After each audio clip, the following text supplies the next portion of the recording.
Are Gen Z judged too harshly for not having jobs? We're joined by Telegraph columnist Sherelle Jacobs, who couldn't even get an interview for a job in a high street supermarket. It's staggering that now it's actually as convoluted and as competitive to get a role as a part-time checkout assistant as it is to get an analyst role at Goldman Sachs. And I think that when you get to that point, you know that something is wrong. Before we get into today's episode, just a reminder that the Daily Tea is moving home. Don't forget to subscribe to the new channel. The link is in the description. It's really easy. Just press the button and you'll get the same great content every weekday at 5 p.m. Now on with today's podcast. Rachel, do you remember the famous Labour Isn't Working poster of the year of my birth, by the way, 1978 by Saatchi and Saatchi? Don't show off. I'm sorry. I'm so young. Well, I'm not yet 50, but I'm hurtling towards it. Let's be honest. Time waits for no man. So it was that picture of a queue at the unemployment office, and it was hugely influential in seeing Margaret Thatcher elected a year later. And don't you feel the same sort of kind of atmosphere around youth unemployment and unemployment in general? And the figures are quite startling because we've got this latest stats drop suggesting that 1 million young Brits are still jobless or out of school as entry-level roles vanish and in unemployment surges. So that's 1 million people in Britain neither working nor studying, so-called NEETs, not in education or employment. That's forecast to go up to 1.2 million by the end of Parliament. By Alan Milburn. By Alan Milburn, review, who's right. doing the review. But look at this 1.3 million, eh? Well, nearly 1.3 million. That's by the way, that's the unemployment rate of the under 25s under Thatcher in 1982. Exactly that. So there is a correlation between today and the Labour Isn't Working poster. It feels like we are hurtling back towards the 1970s, which is rather disturbing, is it not? But that was under Thatcher, not Labour. But what I think is it looks like we're going back to the 1970s. In that, is the next general election actually going to be fought over employment rather than immigration? Because if immigration continues to tumble, as it must do, following the, sorry to mention it, Boris wave of that 945,000 peak, then that becomes less relevant to the debate. What's going to be relevant to the debate in 2029, if that's when the election is surely how many young people rate and how many people haven't got jobs and exactly. how the jobs aren't available because of NICs or because of AI. Yeah. By the way, though, Camilla, gross migration in 2025 was still over 840,000. So it's just that the exodus of over 640,000, mainly EU and Brits, took it down to what looked like a very low figure for net migration. The migration crisis is, in my view, not over. No, and I think it will form part of the next general election campaign. But I just think these economic matters, because it's been suggested that there is a generational issue with a certain sector of our society, the so-called Gen Zs, who are sort of being described as feckless and not willing to work, and a lot of them have signed off sick and are saying they're unfit because of anxiety, neurodiverse conditions, insomnia, or mental health problems and all the rest of it. And there's this whole suggestion that they're just being lazy. But hang on a minute, is that the case? Because as we're going to find out, Sherelle Jacobs, our colleague here, a Telegraph columnist, has conducted an experiment where she's tried to get a job as a Gen Z, and it's proved very, very difficult. So yeah, we might have some generational issues, and maybe they're a hangover from COVID, and we will discuss that in just a minute. But equally, imagine being 18 to 24, applying for multiple jobs, whether you're a graduate or a non-graduate, by the way. Same problems are facing both university leavers and school leavers, and having barriers put up at every turn, most notably, by the way, by AI. AI isn't just a threat to that generation in terms of will you have a job that will stand the test of time. It seems to be a threat to that generation simply in the application process. You can't get your CV through the digital door, which isn't a problem that I encountered when I was searching for my first Saturday job. Was it one for you? No, of course not. No. We had it so easy. I mean, I'm a very, very late baby boomer, and I think I had the peak of everything, and my heart breaks for the under 30s now. Well, let's speak to Sherelle, who conducted a unique experiment which she's writing about in her Telegraph column. Now, Sherelle, Rachel and I have been discussing this whole NEETs crisis and how difficult it is proving for Gen Zs or Gen Zs, as I should say, to be very Telegraphian about it, into work. You conducted an experiment and it's actually given you much more sympathy for the younger generation. Tell us about it. So an acquaintance of mine told me that they were having trouble with their nephew who's really eager to get a job. He's 18 years old, looking for an apprenticeship, can't find an apprenticeship, and then started to look for a job in his local supermarket and couldn't get one. And so I thought, well, what if I tried to get a job at a supermarket? Would I be able to, with my previous retail experience? Just how bad is it for the next generation? And I thought that I would at least get to the interview stage. When I applied for a job as a supermarket assistant at a store in East London for £15 an hour, and I did not. I did not get past even the situation analysis stage of the interview. It's kind of an online part where you do a multi-option quiz about how you would respond to particular scenarios on the shop floor. And I just totally bombed these questions. I was deliberating with the AI afterwards about my answers, and the AI wasn't really impressed with the options that I opted for. So could you have got AI to fill out the questionnaire though, so that you passed that stage? I could have, but I really wanted to see whether I could actually get through based on how I would honestly answer the questions. So just to give you an example, one of them was that there's a customer who comes in and they are looking for a particular product that is on offer, and the product is actually late coming in stock, and how you would respond to that. So I opted to say to the customer, oh, I'm really sorry, we don't have that particular item in stock, but look at these other items that are similar that we do have. And apparently this violates the #1 rule in corporate retail, which is no upselling. So it's just like nuances like that. And you think, well, would an 18-year-old who is applying for this role, would they really understand that? If they're trying to answer them in a manner that is proactive and is trying to be helpful, then it just seemed quite staggering that now it's actually as convoluted and as competitive to get a role as a part-time checkout assistant as it is to get an analyst role at Goldman Sachs. And I think that when you get to that point, you know that something is wrong. I mean, a digital barrier is being put up, right? So I hear this from some of my middle-aged female friends, that there's some kind of like AI system that as soon as you've submitted your CV, I mean, it's now advisable, by the way, to just not put an age on it at all, that instantly you're consigned to some kind of virtual dustbin and you just can't jump through the first hoop. Now, when we were back young and I worked at Waitrose, and you just went into the store and said, have you got any jobs going? And then you'd fill out a form there and then with a pen and paper, and they'd kind of size you up, wouldn't they, in person? And if they felt you were competent and they had a vacancy, you'd go and take it. I feel it's like, you know, what a barrier to put up. You've not even got anywhere near the job before you're being asked to jump through digital hoops that have some kind of predestined yay or nay outcome. Yeah, and also you do wonder, because when my children, who are all in work of some description, when they have to look for other jobs, they have to spend hours filling out, doing letters, doing CVs, filling out questionnaires, putting in applications. And, you know, they often don't ever get a reply. So it's not just a digital barrier, it's a bureaucratic barrier. And so, you know, yeah. My heart goes out to these needs. All they're getting is niet, without even, you know, showing their faces or showing what they can do. By the way, what was the answer if a product is out of stock? If it's not, but you can buy this.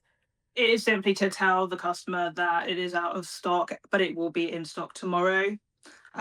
Because, it's this subtle distinction with supermarkets about the role of the sales assistant is not actually as a salesperson, it's a logistics operator.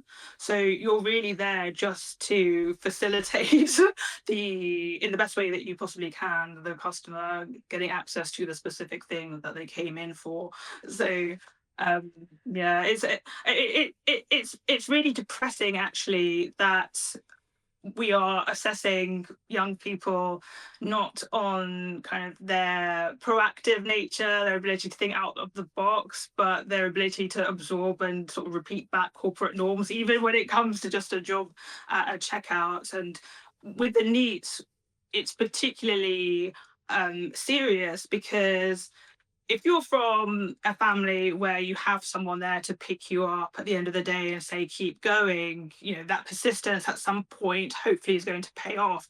But if you're from a chaotic family, if you are from a family where many people have not worked, maybe multiple generations, granny hasn't worked, mum hasn't worked, dad hasn't worked, and you try, and then this is the kind of response that you get. You're not even getting to the part where a human is assessing your application, you're getting rejected by robots, then that can be extremely disheartening. And what was quite interesting this week, as well as conducting this experiment, I went to a organization called Jericho in Birmingham, and what they're doing is they're trying to work with these young people who are furthest away from the job market, amongst these 1 million NEET young people. And what they're finding is that if they work for 3 months with these young people, literally dragging them out of bed, working on their mental health challenges, trying to educate them on actually what are quite starkly basic things like the concept of annual leave and booking it rather than just deciding that you're going to have a day off when you feel like it. Because if you actually don't come from a background where people taught you these basic things, then why would you know? But after about 3 months, they get over the hump and then they are job ready and they're ready to hold down a job. But the new challenge that organisation is seeing is that even when they get these children ready for the job market, it is carnage, and they're having to run this gauntlet that seems to have emerged due to a mixture of AI taking away jobs, but also economic stagnation and Labour policies, frankly, the cumulative tax burden and things like national insurance hikes just making it very, very difficult for businesses to hire people. Sherelle, you've written about this experience with the supermarket. Did you offer them a right to reply? And if so, what did they say?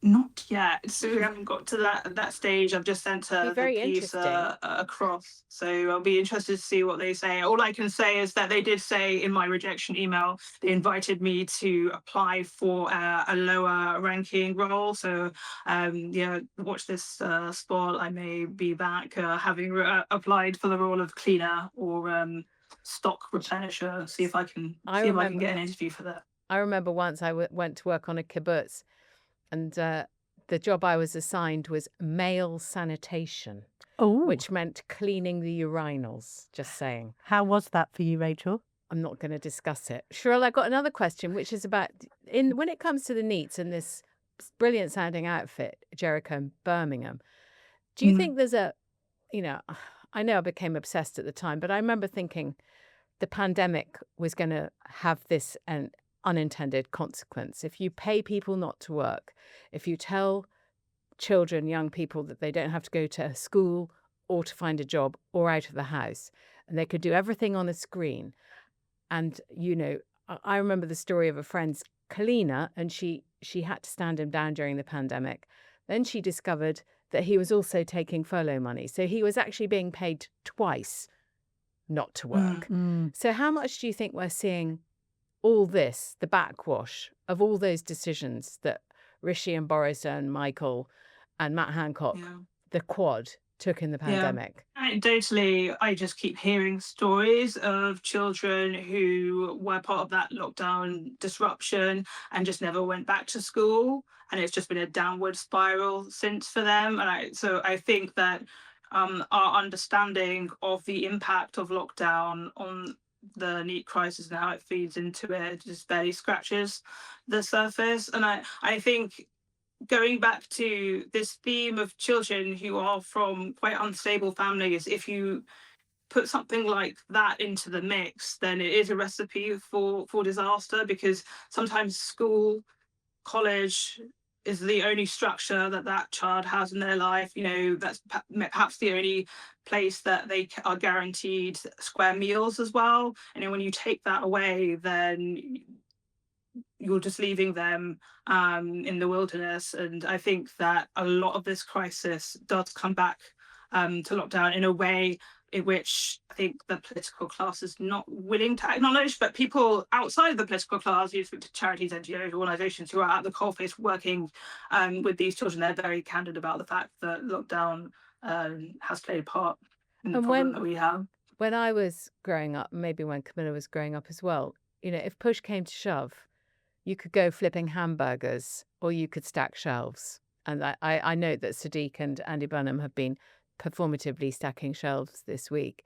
But now it seems, because of the tax changes, the tax burden on employers, Muck jobs aren't available even anymore. Would you conclude that's the case? Yeah, and I think that the supermarkets are particularly symbolic because in the 1980s and 1990s, they were literally built, the superstores, on post-industrial land, and they were supposed to embody the future of the working class job. If you were willing to show up, put in a good day's work, then you would be able to build a life off of the salary that you generated as a result of that. And I think that the way that job has become elitized, as it were, and the way that the number of these jobs available has just collapsed quite strikingly over the last few years, with self-checkouts replacing ordinary humans and so forth. I feel like nobody's got an answer to that question of what does a regular working class decent job look like. And it scares me just how little Labour are thinking about it, or any party for that matter. But when I look, for example, at Andy Burnham's plans for apprenticeships, which are just basically about partnering young people with local job placements without really thinking about how you're going to recalibrate your approach to training them and what skills they're going to need for the AI era. I mean, that's a huge oversight. And I've spoken to employers who are keen for any vocational reform to take this into account, because when you're replacing routinized, repetitive work with work that demands perhaps more use of commercial judgment, creative thinking, advocacy skills. These are the things that they say that they're looking for. Surely government should be thinking about how you integrate those into the curriculum, whether it's vocational or academic. They're just not thinking about it, and that terrifies me. Sherelle Jacobs, thank you very much for joining us on the Daily Tea, and we look forward to reading your piece. Thank you. Sherelle there pointing out kind of the supermarket end of things. Yeah. But the other worrying statistic is this decrease in the availability of graduate jobs. So we think the number of graduate jobs on offer this year is 49% lower than it was last year. Now, we've got dual problems for young people. On one end of the scale, they can't get the jobs. On the other end of the scale, they can't get the jobs.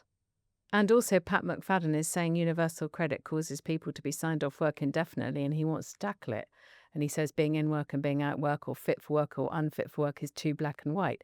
So it looks like, Labour might have to come after the benefits to those who are out of work at some point, but if they can get it past the backbenchers. But if they can't then get work. I know, we can that's have a the discussion. problem. It's a catch-22. You have this discussion on the right, don't you, that there's no point people being better off on benefits and that work is the best thing. And to be fair, I think it's a sensible thing to argue that if you've been signed off with mild anxiety or some neurodiverse condition, then actually being in the workplace will help you through your problems. So there's neurodiversity, there's also mental health. We think that work helps in both cases. But if there aren't the jobs... And if there aren't the jobs and the welfare bill is spiralling out of control, Labour has got to grip it. Otherwise, they're going to hand the next election to another party. And they will need to reverse, I think, the rise index on employers. Yes. It's what the Tories are planning to do anyway, according to Helen Whately. Yes. And so Shadow work and pensions. Shadow Work and Pension Secretary, they will have to do something to create the job, to jumpstart the jobs market for all reasons. There's lots of hand-wringing going on. It's like putting a sticking plaster on a bullet hole. Do you know what I mean? Like McFadden's on the airwaves today, and then he's challenged, well, what conditionality will you place on job seeking and losing your benefits if you're fit for work but you don't want to work? And it was all a bit wishy-washy. We had the same with the interim report from Stephen Timms. He's looking into PIP payments, personal independence payments. And again, he's not trying. I mean, I agree that probably it isn't particularly helpful to have this debate about so-called scroungers and shirkers, and Farage is using this language of alarm clock Britain. You know, the great divide is between those who work and those who don't work. Grifters and grafters. Grifters We're and not grafters. talking about the Sussexes. No. But let's be honest, the problem slapping us all squarely in the face is if we've got an increasing elder population, so people who aren't working because they're literally retired and they're too old to work, and not enough young people to fund them, then that is seriously the wrong way round. I mean, you would expect, you want the jobs market at the beginning of people's careers to be really, really lively and really, really active, because you need to get as much people out of school and education onto the workforce to have the taxes to pay the pensions of those who aren't. That's why this is really, really damaging, because ordinarily you'd have a thriving jobs market at the lower end, and you haven't got that. And also the tax, you know, the percentage of the population who are paying taxes compared to the percentage of the population, you know, receiving benefit is, you know, it's not where it should be. And that threshold was passed the other month where the Treasury was paying more out in benefits than it was receiving in income taxes. Did you see that one? I mean, that's ridiculous. It's madness. But, you know, you've got to question the motivation of the Labour Party here, because if, as I read, a very pithy and pointed comment under one of the Telegraph pieces on Pat McFadden, which is this: the Labour Party, if they continue like this, are perpetuating an electoral fraud upon the people because they are buying votes with benefit and charging those votes to the taxpayer, right? This is electoral fraud, they said. So if Andy Burnham and Pat McFadden don't actually do something, you've got to question why that is. It's because they need the client base of people on benefits and the pension and the pensioners. So they've committed to the triple lock, and they're not going to do anything on welfare because they want to win the next election. Yeah. And equally, why would you vote for a party that wants to take your benefits away? Exactly. Vicious cycle stuff, Rachel Johnson. We've had a lovely week together. Thank you very much for your company. We're going to be back tomorrow at 5 p.m. with a Snap election special. So we're going to wargame the different scenarios in which Andy Burnham might be forced to call an early election. We've got Weekend Tea on Saturday. We've got a Sunday Showdown coming, and Bank Holiday Monday, we've got a special edition of the Royal Tea. So much more tea to come. If you're a fan of the Daily Tea, why not consider subscribing to The Telegraph? You'll be able to read the latest opinion pieces from me and Camilla, as well as further insights from our colleagues, including the familiar faces on this podcast. Join us today and explore everything The Telegraph has to offer.